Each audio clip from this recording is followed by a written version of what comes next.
You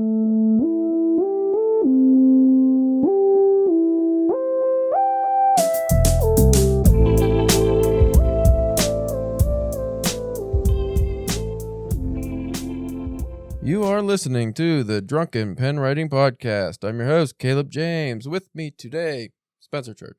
Yep.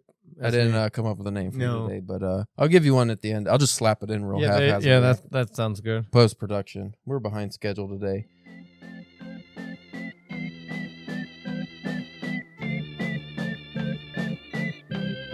Spencer, the Bayside Boat Buster Church. Today, the editorial director and co-publisher of Philadelphia Stories Magazine and PS Books, and author of the book More Strange Than True from Sagging Meniscus Press, our special guest today, CJ Spataro. Thank you for joining us. Thank you guys for having me. I appreciate it. Have you done because I usually look up the guest on, the old podcast circuit before. I didn't see you come up on anything. Have you done podcasts before or anything of the sort? You are my first podcast. I have done a couple of radio interviews at this point, but I have some podcasts scheduled for later in the spring, but you're my first. Well, that's good. You could have low expectations. Yes. So if this one's terrible, like I said, off air, we don't have video, and our listener base is usually pretty immature anyway, so you don't really have to worry about accidentally making a fool of yourself, because that generally is our job.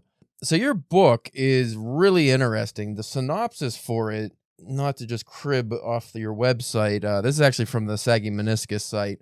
Because when Tarina reached out and mentioned that you would be interested in coming on the podcast, her selling of the book was, I think, a woman takes mushrooms, and it's like a Midsummer Night Dream retelling, but in a different kind of way. But the actual synopsis here, I don't know if this is what you would put on the, because this is a forthcoming book. This isn't out yet, right? Right now, it doesn't come out until June. Okay, so just from the Sagging Meniscus Press site. After an epically shitty day, Joel Jameson unknowingly eats a magic-spiked meal and happens also to make a certain wish. And that's why she awakes the next morning to discover her beloved dog, Oberon, has been transformed into a beautiful naked man in her bed. I mean, you love when that happens. Conflict ensues when Titania, the impulsive queen of the fairies, decides she wants Oberon for herself. Is Oberon simply a man who used to be a dog, or is he somehow something more? When Jewel discovers the answer, she will be faced with a devastating choice. Will she choose to save the man she's grown to love by giving him up, or will she honor his wishes and watch him die? So, like a Midsummer's Night Dream, but I would imagine a nice modern twist. Yeah, I mean, most of the characters are pulled from, at least the fairy characters all come from A Midsummer Night's Dream. I don't really use a ton of the plot because the play is very silly in many ways, and the plot is difficult to follow. So, but I do use some of the things from the play, and definitely a lot of the characters, and also some fairy characters from mythology. She doesn't technically eat magic mushrooms, which of course, makes sense that you would have. It's a meal that has been imbued with magic, and she doesn't realize it. There are mushrooms in the meal, but that makes not like mushrooms. That makes it a little more fairy tale-esque. That's a lot less what I was thinking of, like a Hunter S. Thompson Fear and Loathing mixed with Shakespeare kind of situation. This sounds pretty enjoyable, though. So what gave you the idea to put a twist on that story? And I mean, a lot of people, I actually know a lot of writers personally who've written different tales set in A Midsummer's Night's Dream. And then just from looking through the first chapter of your book, I noticed, I think one of the restaurants or cafes is Puck's. So you do the name dropping, but you actually made it an original work. So you're not using the plot. So what gave you the idea to have a magical meal that goes awry? Well, it's like when you're writing, these things just kind of come about, as, at least for me anyway. I don't really plan anything so much. So I just write, and I'm kind of hoping for the best. And as I write, I'm figuring the story out and thinking about things. So in this case, I had this premise of an idea, which seemed at the time fairly small, but, it's just like, what if this super lonely woman, decides, or, looks at her dog one day when she's feeling really bad for herself, and, kind of makes this goofy wish, like, why can't I find a man who loves me like you, and blah, blah, something like that. And then I just started thinking, like, well, if that were to happen, and, the dog were somehow like transformed into a man, how would that work? Who would do it? And I started thinking, oh, I guess I need some fairies or some kind of magic to turn him into a man. Then I was like, oh, great. Now I got to come up with a whole like world and do all this world building. And that's really always super challenging. So I just thought, well, there's all these fairies in this whole world, this whole hierarchy in Midsummer Night's Dream. So, and I really love adapting things and kind of putting Easter eggs in stories, for people who may be familiar with whatever has inspired me. Hopefully, like, you won't have to have read A Midsummer Night's Dream or even have seen it or know anything about it in order to enjoy the novel. But if you have, there will definitely be things for you to find, I hope. So just from your academic background, you just gravitate towards, Midsummer Night's Dream is probably my favorite Shakespeare that I've read, just because it's so whimsical and it's fun. And a lot of times when people think of Shakespeare, they don't necessarily think fun. Like I said, I know a few people who've done their own adaptations of it, and there is a lot to play with, even if you're just using the general premise or the characters themselves. So when Tarina reached out and just mentioned that automatically hooked me. I was like, oh, I want to check this book out. And then just from I think it was like an ARC copy she sent me, just like the font type, like the typesetting and like the cap drops, it all gave that whimsical atmosphere. So if that comes out when the book comes out, like if that's how it's printed up, I think it's going to be really well done. No, thanks. Yeah, I really like that too. I think that's the plan. So we're still working on the cover, but I think that's what the inside of the book is going to look like. Do you have a lot of say in the cover, since Saggy Meniscus is a smaller press? Like, do you get whether it's the artist or just like, here's an idea I have, maybe we could do something with this? Well, I did talk to Jacob, the publisher. He did ask me if I had any ideas or if there was anything I really wanted to see on the cover. And really the only thing I thought about was having a poodle on the cover somewhere. That seemed to make the most sense to me. I do have some input. I do, get to share my thoughts about it, what I think about the cover and all that kind of stuff. Ultimately, it's up to Jacob, the publisher, to make the decisions about what he wants on the cover and what he thinks is going to help sell the book the best. And, it really depends on your contract and all kinds of stuff. I know people who've published with Big Five publishers who've had a lot of say in their covers or who've had absolutely no say in their covers. So I think a lot of it is really sort of outlined in your contract. I mean, it's kind of sad to say, but just in the modern reader landscape, a cover can often sell a book more than I think in the past. You get minimal readers as is now. So if they're especially if it's just general audience walking through a Barnes & Noble or a local bookstore, if they see that really good cover that pops out to them, they're more likely to check it out than if they just see, which a lot of the big publishers do now, are these bland digital covers that anybody could slap together in 5 minutes. Yeah, no, I totally agree. I think a cover it's really important. It's like one of the biggest marketing tools you have when you're trying to sell a book and you're trying to find readers. That cliche, can't tell a book by its cover, is true, but, a cover is definitely the first thing that readers look at. It's the first thing they see. It's the thing that is going to attract them to turn it over and read the back flap and then maybe take a look at the opening pages. I know people who read the last few pages of a book before they buy it. I don't know why they do that, but I do know people who do that. So yeah, but you have to get them to walk over to the shelf and pick up the book first. And the best way to do that is to have a really engaging cover. Right. So. You did something interesting in your opening chapter. I've seen this pop up more and more, but I don't read a lot of contemporary fiction. So when I stumble across, because it's something I've done in my own work, but I never really knew what the proper formatting was, and that's text messaging. So if you do, like in your book, it looks like somebody actually, I don't know if it's images with the, but they're in like the bubble that they're supposed to be in. Just actually going into the initial draft of writing that, I always struggle with how to do that in like a good way that doesn't come off as forced or just looks bad. Yeah, that was fun, and I messed with that right up until the very end. I originally, when I first drafted the book, I just put the text messages in italics, and then I originally had emojis in there, but when I did the final draft for Jacob, I sat down and really decided and thought about like how I wanted the text messages to look on the book.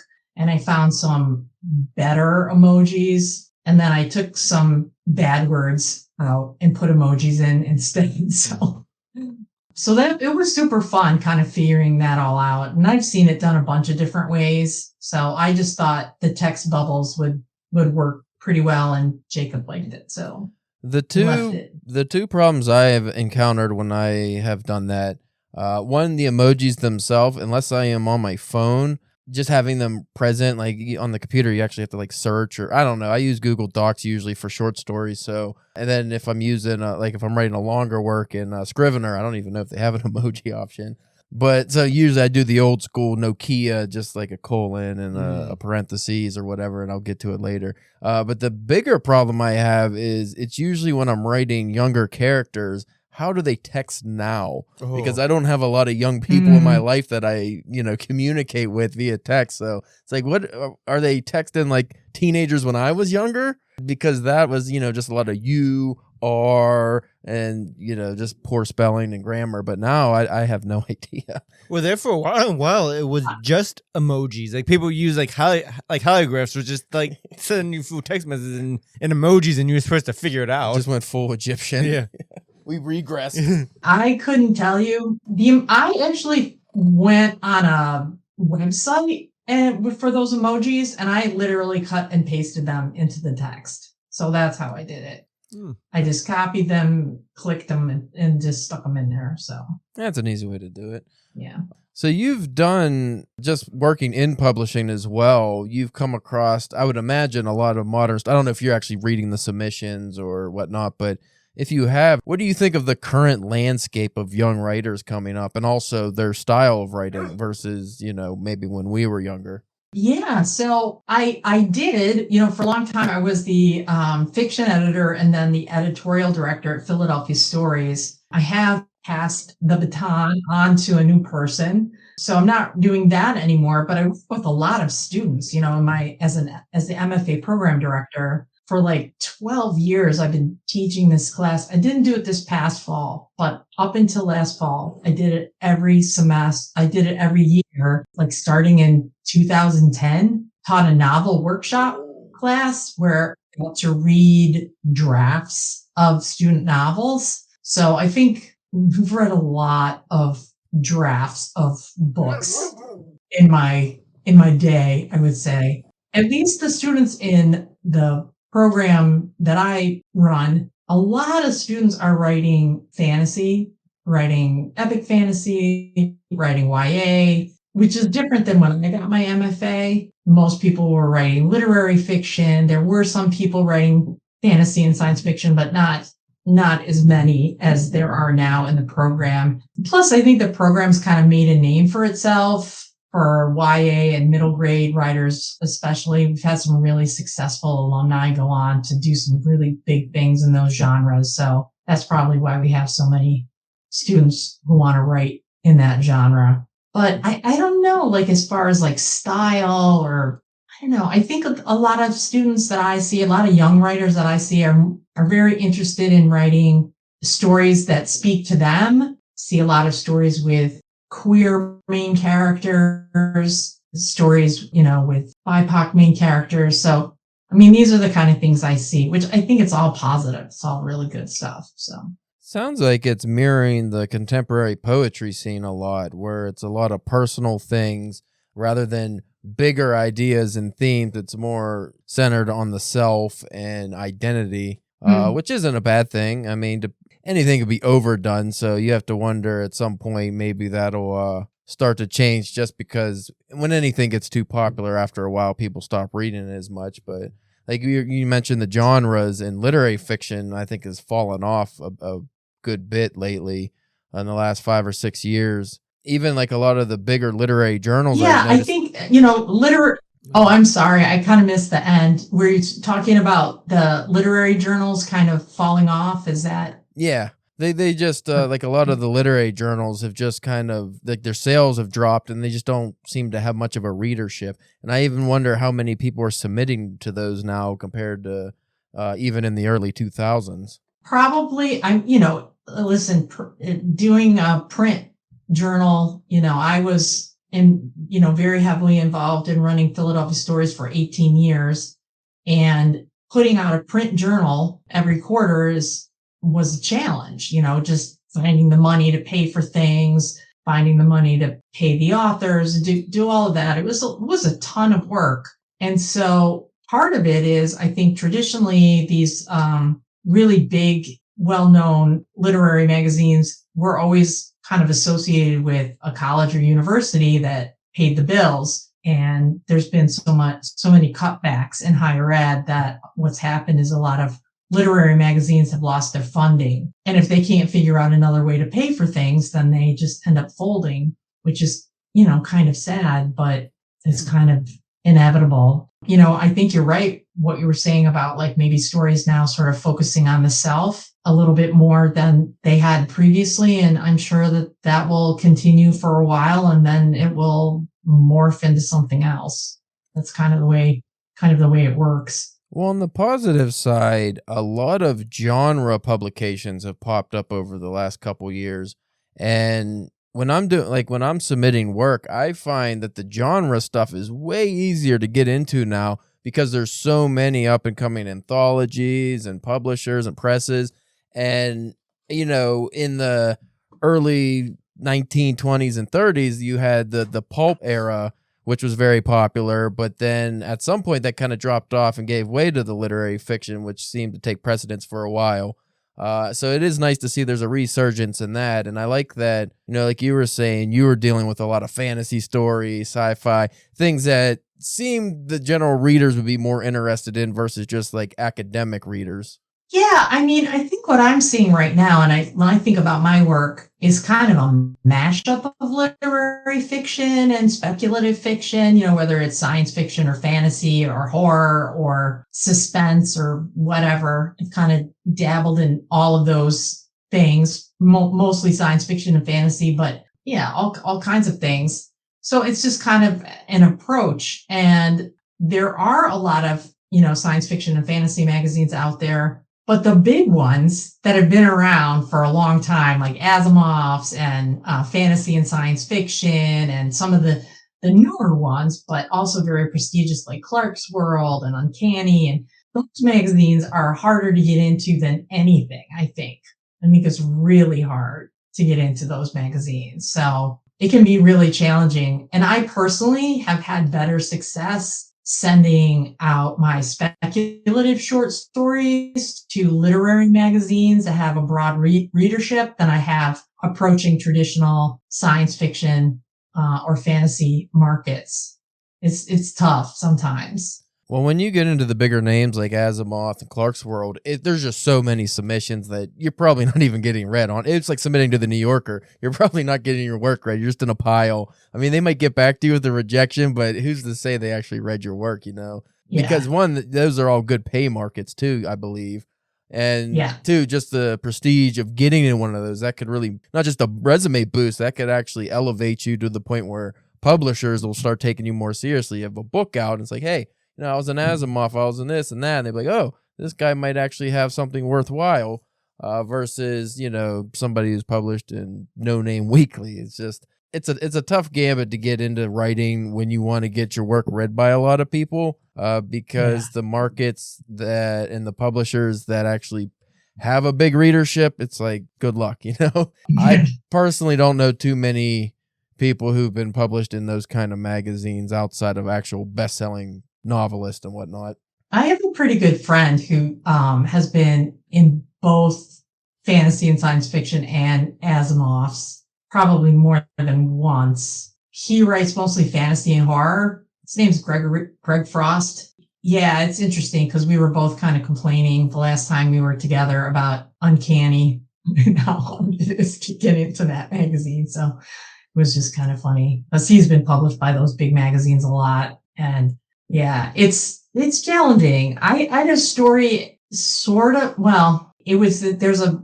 I don't know if you guys are familiar with this magazine in Australia called Andromeda Spaceways, and it was like 8 months, right, from submission until final rejection. But I got this email from them somewhere along the way saying, we really like your story. It's made it to the final round, but just so you know, only 20% of the stories that make it to the final round actually get published. And I, of course, was in that 80% that did not get accepted. But it was kind of an interesting experience, and I got feedback from the readers, which was really interesting, which normally doesn't happen. Well, it's nice to know, too, that you were at least up in the top percentage for, you made it to the next round. Unless there was only 10 submitters, then that would be terrible. But I think there were a lot of submitters. But yeah, that always feels good. Anything better than like next is always better, right? Is always makes you feel good. So. Well, that's another tough thing I always tell new writers when they start submitting, because you have that little bit of a delusion. You're like, oh, I could submit to 6 places and I'll probably get in a couple. No, you're going to get a lot of rejections. And even if it's quality work, it's just the time you get into, the time you submit something, who's actually the one reading it, what mood they're in. Often who helps a lot too in your cover letter. But one thing you mentioned I thought was interesting is you had more success with the literary magazines with your like speculative fiction. And I just think it's interesting because so many literary magazines I read, it's just like, or when I'm reading their submission guidelines, a lot of them, they'll say they will read it and accept that kind of stuff, but that's not what they're generally looking for. But I always thought, well, if it's something that's different, that's not going to read the same as all the other stories and poetry in their collections, I think that's worthwhile trying at least. For sure. I had a story published in 2019 before the pandemic in December magazine, which is I entered the story in their Kurt Johnson prose contest, and it made it to the finals. And I'm trying to remember, Ann Tyler was the judge, and I was just very excited that I was like in the top 10 of this contest, and Ann Tyler was going to read my story. I did not win, but the editors liked the story so much they decided to publish it. And the story was about this couple and how they are surviving this global pandemic. And it's pretty intense global pandemic. And then a year later, right, is COVID, right, is a real pandemic. And I got an email from the editor, and she said to me, I've had your story open on my coffee table for the past few months, and I just keep going back to it and reading it over and over again. And I said, yeah, I feel like it's haunting me a little bit.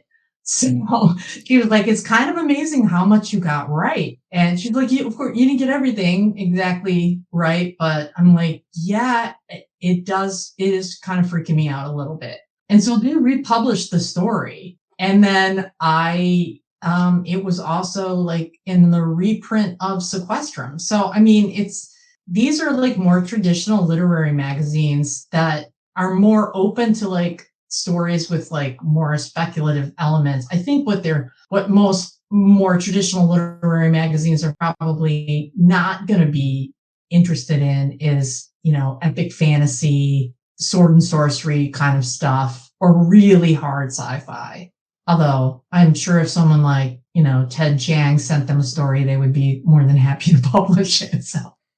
Well, that's what I always wondered. If the name's big enough, I feel like even if the story wasn't that good, they probably would still publish it just because they put the name on the cover and people are going to buy it. Because in the end, they're still trying to sell books, Yeah, for sure. And I think it does just have to do with the readership of the magazine as well. I think part of the reason I've had trouble getting into more traditional markets is because my stories are not necessarily that traditional. They usually have female protagonists. There's not a lot of sort of like I don't want to say anything's going to make anybody mad, but there's not a lot of stereotypical kind of tropes that you see sometimes in some of those magazines, Right. in some of the stories. So yeah, I remember talking for a while. Carmen Maria Machado taught for us at Rosemont before she published her first short story collection and kind of got to be really famous, or a little bit famous anyway. But she and I had talked about that, about how hard it was to kind of break into those bigger, more traditional markets. So I mean, just from different publishers we've spoken to, like one of the big things, if you want to get taken seriously with your submission, and it just goes to the old slush pile, is if you're able to name somebody that's respected in the industry, like that, you either know them or they read or reviewed your work in the past. Like that's always a good bump. And then, like I said, just it's really a matter of timing too. If you can get in early, that's always a good one. Like you mentioned Sequestrum, like that's one I always thought, it's like I don't think I would have a chance in there just from the volume of submissions they get. Any of those, especially if it's a good paying publication, it's like there's so many people that you're competing against, and then the ones that charge a fee too, like that adds up over time as well. So it does get rough when especially when you're just starting out until you can really establish your name a little more. Yeah, I kind of have a little bit of an issue with literary magazines that charge submission fees, especially if they don't pay their authors. It's one thing to charge a submission fee for a contest. In a way, in that sense, you're kind of like buying a lottery ticket, especially if it's a big prize. Like at Philadelphia Stories, we ran a contest and the prize was $2,500. That's a lot of money for a short story. And there was a second and third place prize, which was like $750 and $500 for third place. So, if we were charging like $15 to enter that contest, I don't think that's such a bad thing, but we never charge submission fees for anything other than a contest. I know a lot of people argue about this, and like, again, I don't really want to make anybody mad. I just personally, and I think this is important too, like when you're doing this stuff, when you're submitting like short stories or poetry or essays to literary magazines, you just have to make a decision about like what you want to do. And that will change as you build your career out, right? So when I first started, I was shooting for like whoever I thought would be willing to publish me. And then as I got more publications, I started to be pickier. And then I sort of made a decision, well, I'm not going to submit to anything unless they're going to pay me something, even if it's only like $15. That just got to be kind of important for me. I don't know. I've gotten some good advice along the way, from different people about making lists, hearing your submissions, no, don't just like send out 30 submissions to like your dream publication and then to like a brand new zine published by like 4 high school kids, because your chances of getting published by those guys are pretty high. Your chances of getting published by your dream publication are pretty low. But what happens if the high school kids contact you right away and they're like, "Love your story, dude. We want to publish you." And then 2 days later, your dream publication is like, "You're the next whoever. We really want to publish you." And you have to say no to them. Like ethically, you really have to say no to them because you've already said yes to someone else. So I just recently had something similar. Could you open that door for him? The dog's going crazy over there. I think he wants to drink out of the toilet or something. Yeah, open that one. That's fine. I actually had that happen to me recently, though. I didn't get the acceptance thing from a bigger one, but I had a story sitting with Painted Bride Quarterly for like a year, and it just never went into progress or anything.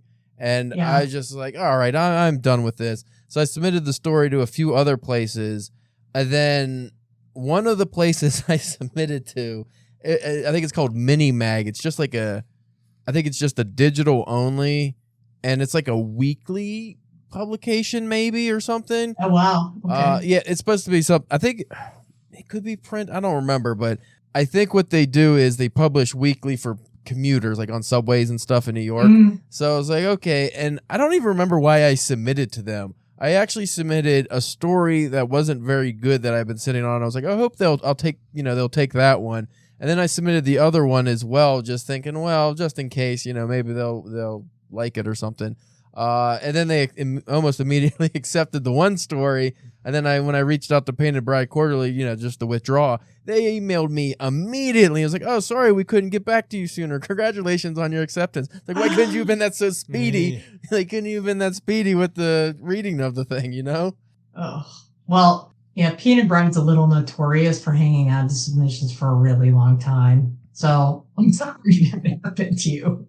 Yeah, they took a story that I submitted years ago. I had a story published, and they probably had it for a year, I think. I mean, I don't remember if I paid a fee for them, but going with your anti-fee stance, there's one publication which I will not name. It's supposed to be a fast turnaround. I think it's a poetry publication. And I think that's also been going on a year where I haven't even gone into progress on Submittable. And that was a $10 fee to submit to them. Oh. And it's like, well, that's nice that I'm not ever going to get read and I paid $10. Can I get my money back maybe? Wasn't there another one where you went to and it's like you had to pay it was like a higher fee and they just gave you like a book? Driftwood, what they do is with your submission, which I don't mind it because you do get something. So what they do with their submissions, you can either get, usually it was $15 for a copy of whatever, I think it's just a random issue. But this time it was $30 for a random issue or for one of the novels that they publish. So I just went with the novel, and it sounds interesting. I don't remember the name, something Bark, but I mean, that's high, but at least you're getting something for that. But I have come across some places that the submission's $15 and you don't get it, and they don't pay either. That's the one that kills me. So you don't pay, but you have this high submission fee. It's a little ridiculous. Well, one thing I have noticed is that I think there's sort of a uptick in scam publications out there, and I think people need to really be careful of that. Places that are just like contest mills, they're constantly running a contest. There's been some reporting on this. I don't know if you guys, Becky Tooch, she does a Substack about literary magazines, and she's written about this, and some other people have too. You got to be on the lookout for some of these things. Like if it seems like it's a little bit too good to be true, like they say, it probably is. So when it comes to the fees, I only pay if it's like the Missouri Review or something, and like they have a especially the ones that have a higher option for quick turnaround. I appreciate those. So like a Missouri Review. One, I just, I appreciate the work they put out anyway. So I'll pay the $10 and have a faster turnaround. And then usually they end up sitting on it for a while anyway, but then I know I'm getting the least feedback if they rejected, which is, I think, happened to me twice. But if it's just like a no-name online only, I'm not paying. Even if it's $3 just for your submittable thing, I'm not paying that. Like I don't want to do that. I have become a little, even though I haven't been published in a lot of things, because we've only really taken getting published seriously this past year. So I haven't been submitting probably as much as I should be to like bigger journals this year. But last year I submitted to a good bit, but I didn't really have the work. It was a lot of older stuff. So it wasn't new stuff that I really felt passionate about. But yeah, like I'll pay the fees for, the Georgia Review or any of those bigger ones, or at least more respectable ones. But when it comes to just these no-name ones, no. And then also, I mean, you brought up the scam ones. There's a lot that are just kind of vanity presses. Oh, yeah. Well, for instance, I just got into, I forget the whole title, PA Bards. They have a Southwest thing or something. So I got a poem published in their newest one coming out in April. And I only submitted because a buddy of mine, he submitted last year and got accepted, and I went to his poetry reading. And then this year, he submitted again, and we got accepted at the same time. But I kind of had a feeling that it was one of those things that's like, yeah, they just probably accept anybody because you have to buy your own book. You don't get a contributor copy. And then they also charge you $5 to go and do the reading. I was like, well, I'm reading. Why should I pay? You should pay me. So that's one of those things I think is just a vanity. Oh, I got a book, and it's like, okay, I'll put it on my shelf and never read it. Yeah, unfortunately, those things have been around forever. Those kind of like, it's publishing is not for the faint of heart. Whether you're trying to get stories or poems or whatever into literary magazines, you're trying to get a book published, you're trying to find an agent. You got to have a really thick skin. It's tough. Well, and I apologize if you already touched on this earlier, but just for our audience, since, besides the ones that aren't just drunks, a lot of our audience are aspiring writers themselves, actually being more established than we are. What advice would you give them for submitting and, being able to get your work accepted more often than, what they might be now? There's a couple things I would say. First, I would say, and I don't mean this to sound however, but it's the truth, right? Just work on your craft. Write the best possible piece that you can write, whether it's a story, a poem, an essay, a book, whatever. And then don't internalize rejection, right? Which is super hard when people are telling you no all the time, to not feel like, oh, I suck. This is awful. Like, it's really hard not to feel that way. I know other people who feel this, every rejection is just proof that you're out there working, that you're out there doing things, that you're active. So if you can figure out a way to not let every rejection make you feel like you need to go have a drink, that's probably really a good thing. And then finally, the truth of the matter is, especially with literary magazine publications, it's a numbers game.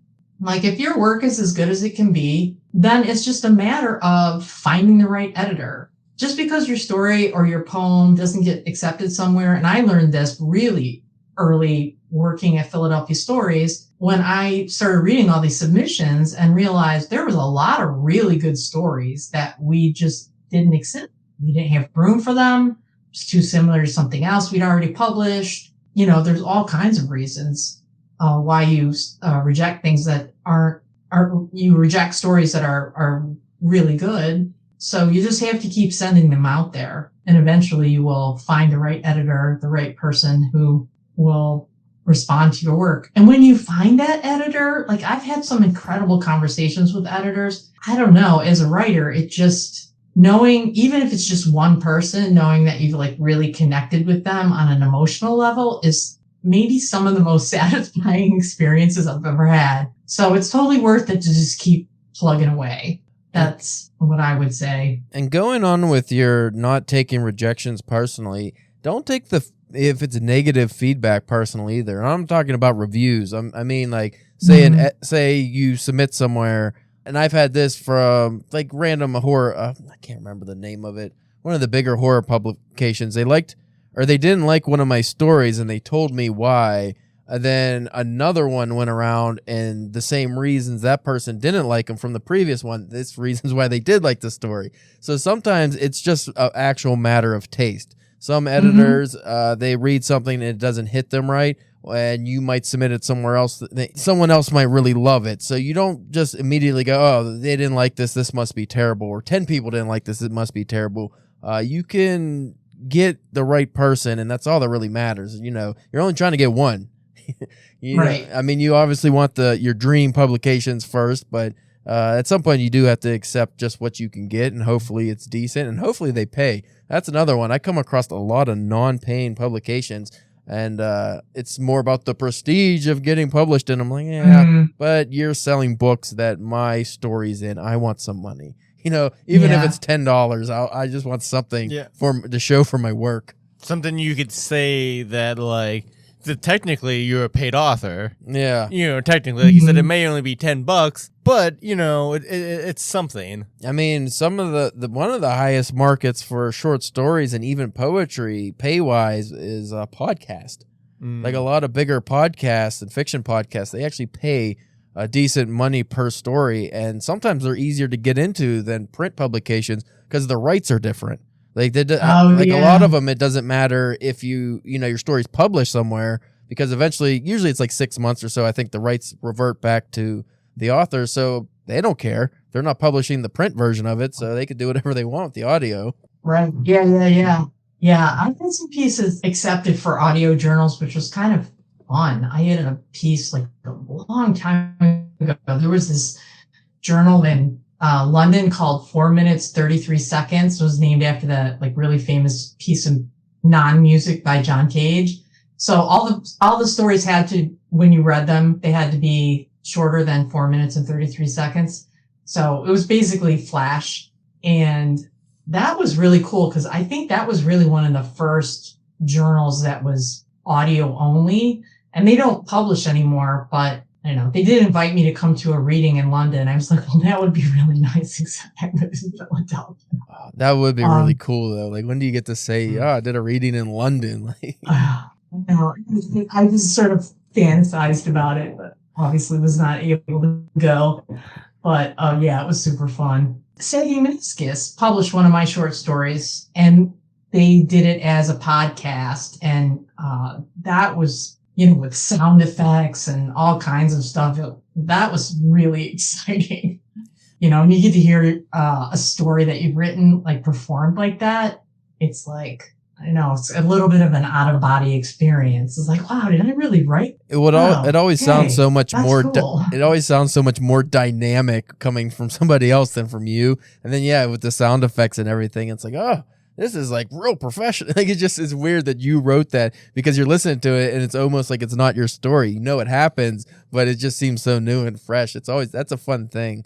So I definitely recommend anyone listening that if you do submit stories to places, try your hand at audio media because it could be a lot of fun and very rewarding as well. I totally agree. There was another thing you just mentioned that actually just to derail the conversation more. We will get back to your book briefly before, because we are going on 50 minutes here. You mentioned that one audio. Yeah, if we don't, Tarina's going to kill me. So yeah, you mentioned that one audio thing they are no longer publishing. That's probably one of the worst things if it's not a print book. Is the fact that if it's online only, even if it's a bigger name publication, they could just go away. And that's happened. Like, people have stories they submit and then, it's gone. There's no link to it or anything. They went down, they went out of business, and then you don't have that proof anymore. So that's one that always sucks. That's why I try not to go to places that are online so much anymore. Usually I submit my not best work to those places.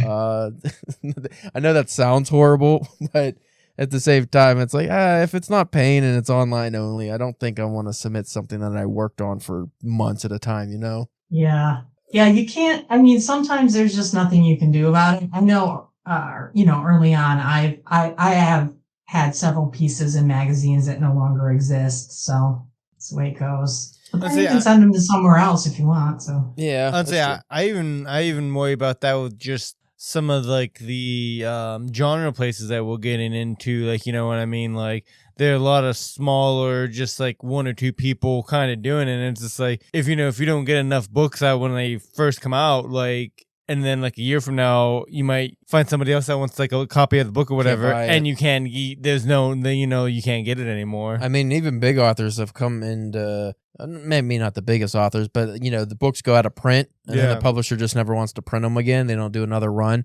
and it's like, oh well, if you want to buy this book, now it's on eBay for $500. It's like, god damn it. Yeah. So, more strange than true.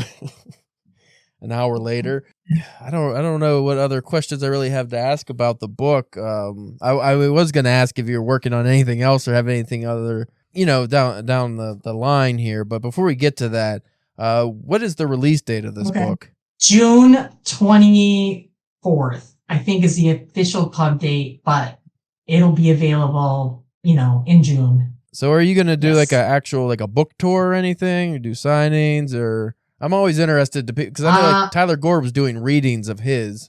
Yes, I am actually, because I'm pretty old, and this is my first book, I've decided to have what I have been billing as an inappropriately large launch party.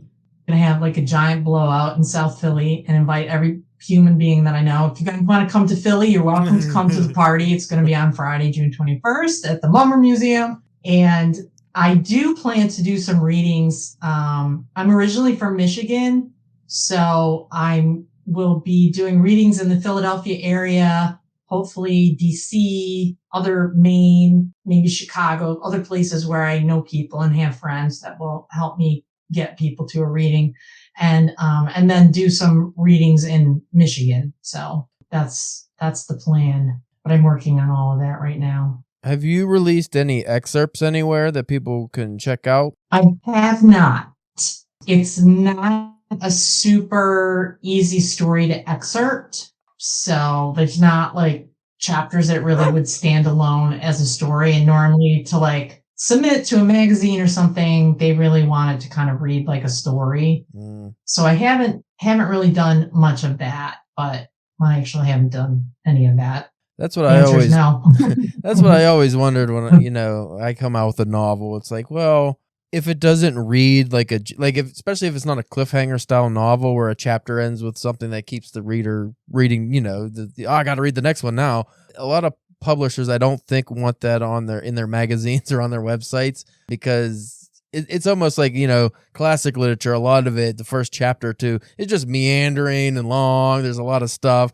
Getting to know the characters, world building, settings, and then it's just like, then you get into the story and it's interesting, but you can't just start in the middle with an excerpt unless it's really spicy or something. So I don't know the trick of that one. That's one I never actually looked up before, but I always thought that was a good avenue, because I have picked up books just because I read an excerpt in a magazine or something.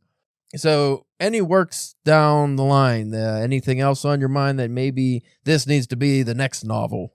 Yeah, I'm just like 99.9% finished with a new book, which I'm going to start sending, querying. It's called Kaiju Island, and It's a great name.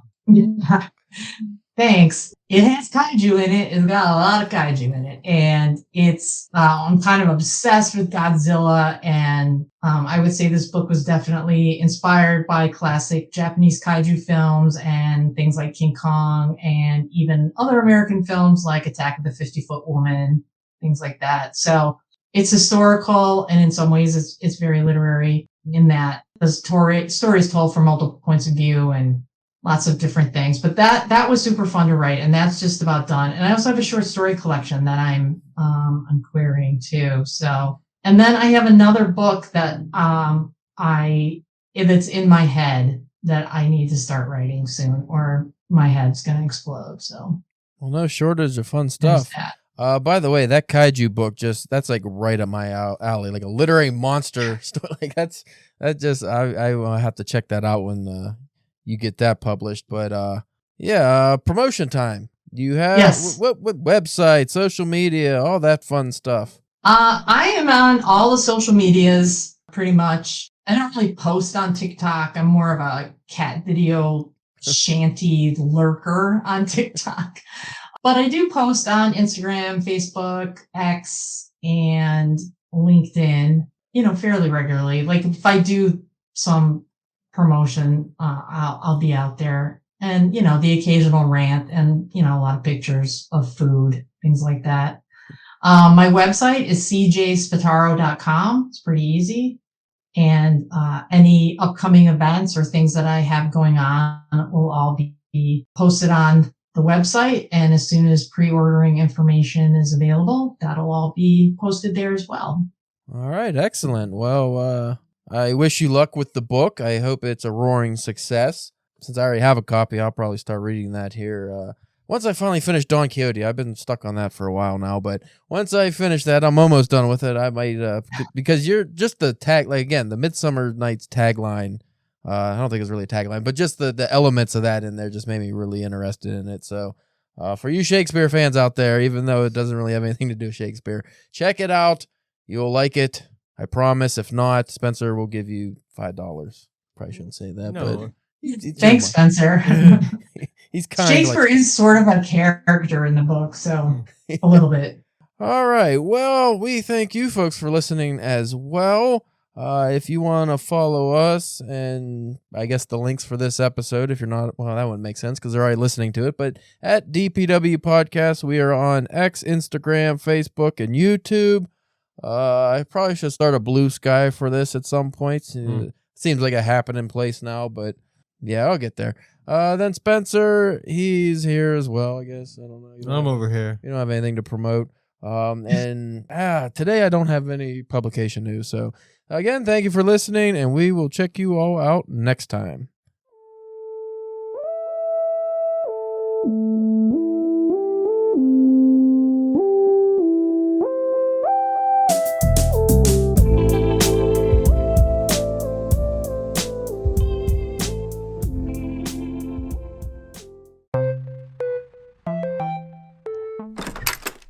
Bryce, what are you doing?